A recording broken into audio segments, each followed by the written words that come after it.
Praise the Lord. നമുക്ക് പ്രാർത്ഥിക്കാം. ഇന്ന് പറയാൻ പോകുന്ന വിഷയത്തെ അനുഗ്രഹിച്ച് എല്ലാവർക്കും മനസ്സിലാകുന്നതിനായി ദൈവകൃപ നൽകുന്നതിനു വേണ്ടി പ്രാർത്ഥിക്കാം. ഈ വലിയ നൊയമ്പിൻ്റെ 3-ാം ദിവസത്തിൽ നമുക്ക് ചിന്തിക്കാൻ തന്നിരിക്കുന്ന വിഷയം ക്രിസ്തുവിൽ പുതിയ സൃഷ്ടി, അഥവാ A new creation in Christ.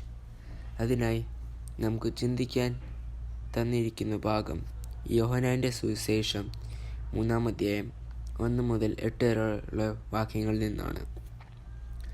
അതിൽ യേശുവും നിക്കോദിമോസും തമ്മിലുള്ള സംസാരമാണ് കാണാൻ കഴിയുന്നത്. അതിനകത്ത് നിക്കോദിമോസ് എന്ന ആളിലൂടെ നമ്മളെ ആണ് കാണിക്കുന്നത്. നിക്കോദിമോസ് പരീശനാണ്, യഹൂദന്മാരുടെ പ്രമാണിയുമാണ്. ഇയാൾ ദൈവവചനം നന്നായി അറിയുന്നവനാണ്. സൊസൈറ്റിയിൽ നല്ല വലിയ സ്ഥാനം ഉള്ള ആളുമാണ്. ഇതൊക്കെയാണ് നമ്മൾ ഓരോരുത്തരും. യേശുവിനെ രാത്രി കാണുക എന്ന് പറഞ്ഞാൽ ദൈവവചനത്തിൻ്റെ നല്ല അറിവുള്ള ആൾ ആരും കാണാതെ ചെല്ലുക എന്നതുമാണ്. ഇങ്ങനെ ഈ ലോകത്തെ ജീവിക്കണം നമ്മൾ പലപ്പോഴും വിചാരിക്കുന്നു. എല്ലാം യേശുവിന് ഇഷ്ടമുള്ളതുപോലെ ചെയ്യണമെന്നത്. ലോകത്തുള്ള പല സ്ഥലത്തും പോകണം എന്ന് കരുതി ഇരുട്ടിൽ യേശുവിനെ അന്വേഷിക്കുന്നവരാണ് നമ്മൾ. യേശുവും നിക്കോദിമോസും തമ്മിലുള്ള സംസാരത്തിൽ സ്റ്റെപ്പ് ബൈ സ്റ്റെപ്പ് ആയി നിക്കോദിമോസ് യേശുവിൽ കൂടുതൽ വിശ്വാസം അടുക്കുന്നു. നമ്മളും അതുപോലെ ആയിരിക്കണം. ഓരോ ദിവസവും യേശുവിൻ്റെ വചനം കേൾക്കുന്നതിലൂടെ രൂപാന്തരപ്പെടണം.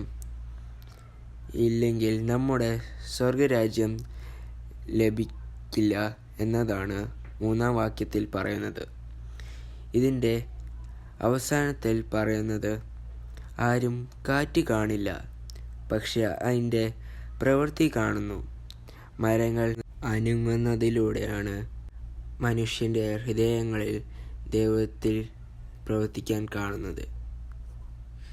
യേശു നമ്മുടെ ജീവിതത്തിലും ഹൃദയത്തിലും ഉണ്ടാവണം.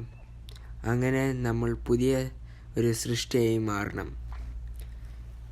അതിനാൽ 2 കൊരിന്ത്യർ 5:17-18 ഇങ്ങനെയാണ് പറയുന്നത്. When anyone is joined to Christ, he is a new being. The old is gone, the new has come. All this is done by God, who through Christ changed us from enemies into his friends and gave us the task of making others his friends also. Amen.